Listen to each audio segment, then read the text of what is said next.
Get a Job in Tech, episode 312. Navigating tough interview questions. Question number 50. Can you describe a situation where you had to resolve a technical issue under tight time constraints? Answer. In my previous role, we faced a technical issue during a critical project phase with tight deadline. I assembled a cross-functional team, conducting a root cause analysis, and implemented a solution within hours, ensuring the project stayed on track. Question 51. What's your approach to building and maintaining strong professional relationships? Answer. I prioritize building professional relationships by being approachable, open to collaboration, and actively listen to others' perspectives. I also maintain clear and respectful communication and follow up on commitments, which fosters trust and strengthens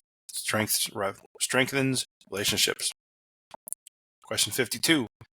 Can you discuss a time when you had to manage a budget for a project? Answer. I managed a project budget in my previous role by carefully tracking expenses, identifying cost-saving opportunities, and negotiating with the suppliers. This resulted in a 15% cost reduction while still delivering a high-quality project. Question 53. How do you handle situations when you have conflicting priorities with a colleague or a team member? Answer. In such situations, I seek a middle ground by engaging in open and respectful dialogue with the colleague or team member. I aim to find a compromise that aligns with the overall goals and priorities of the team or organization. Question 54. Can you discuss a time when you had to handle a dissatisfied client or customer? In my previous role, I had to address a dissatisfied client who was unhappy with our service. I actively listened to their concerns, offered solutions to rectify the issue, and maintained regular communication to ensure their satisfaction. Ultimately, we turned the situation around and the client continued to work with us. Question 55. How do you handle setbacks or obstacles in your career? Answer. I view setbacks or obstacles as opportunities for growth and learning. I reflect on the situation, identify areas for improvement, and adapt my approach accordingly. These experiences have often led to personal and professional development. Question 56. Can you discuss a time when you had to give a presentation without much preparation time? Answer.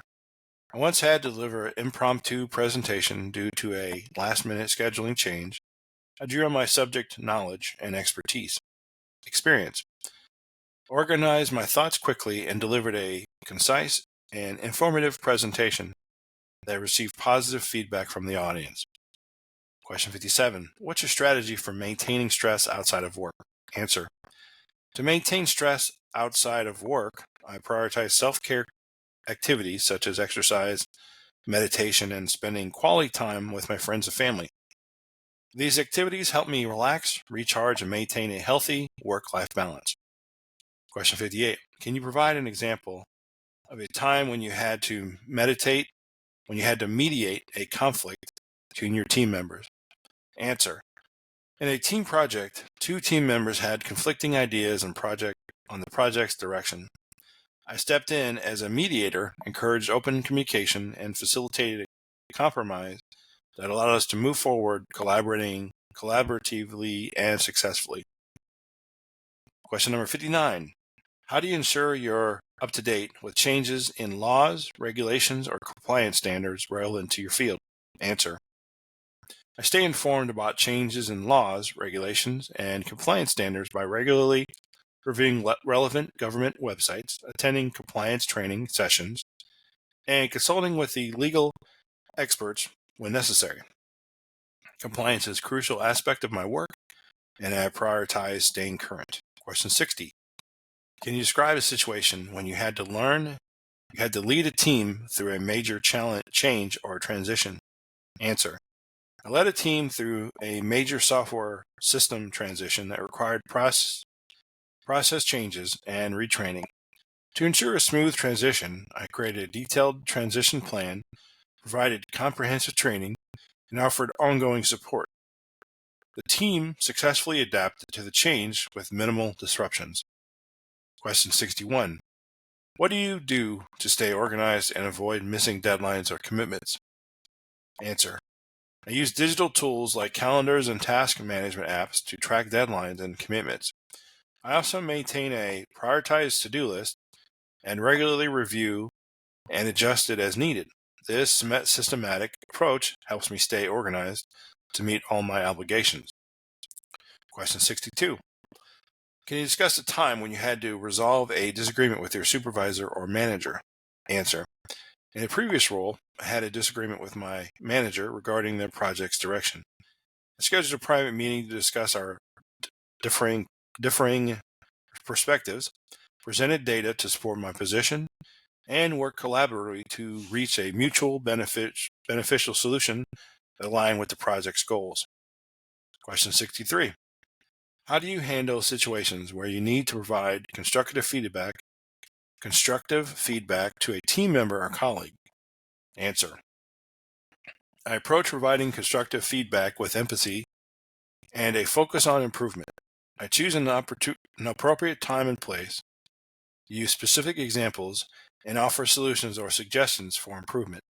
I aim to foster growth and development while maintaining a positive working relationship. Question 64.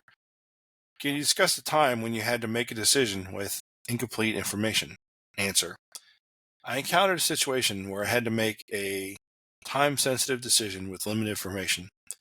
I gathered available data, consulted relevant experts, and used my judgment to make the best decision under the circumstances. The decision was successful, and it highlighted my ability to make informed choices in challenging situations. Question 65.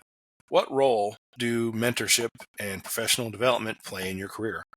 Answer. Mentorship and professional development are vital components of my career growth.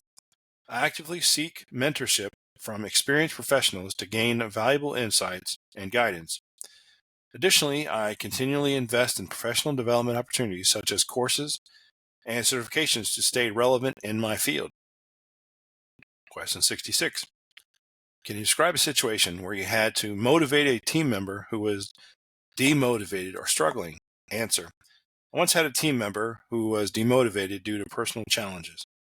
I approached them with empathy, offered support, and worked together to adjust their workload and deadlines. By showing understanding and offering assistance, we successfully helped them regain motivation and contribute positively to the team.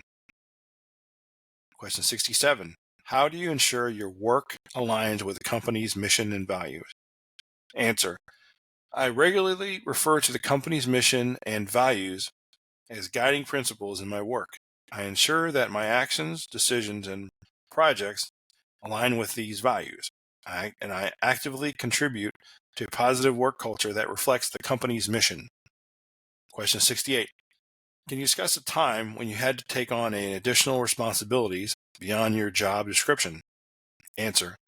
In my previous role, my team was short-staffed and I willingly took on additional responsibilities to ensure project completion. I balanced these tasks alongside my existing workload and communicated effectively with my manager to prioritize deliverables. This flexibility allowed us to meet project deadlines successfully. Question 69. How do you handle situations where you need to persuade stakeholders or team members to change their approach or opinion? Answer. To persuade stakeholders or team members, I focus on presenting data-backed arguments and benefits. I actively listen to their concerns, address any objections, and find common ground. Building consensus through open and respectful communications is key to achieving buy-in for change. And finally, number 70. Question 70. Can you provide an example of a time when you had to navigate a project with tight budget constraints? Answer. I managed a project with tight budget constraints and closely monitored expenses, negotiated with suppliers for favorable terms, and optimizing resource allocation. By prioritizing essential elements and minimizing non-essential costs, we successfully delivered the project within budget. Thanks a lot. We'll see you next one.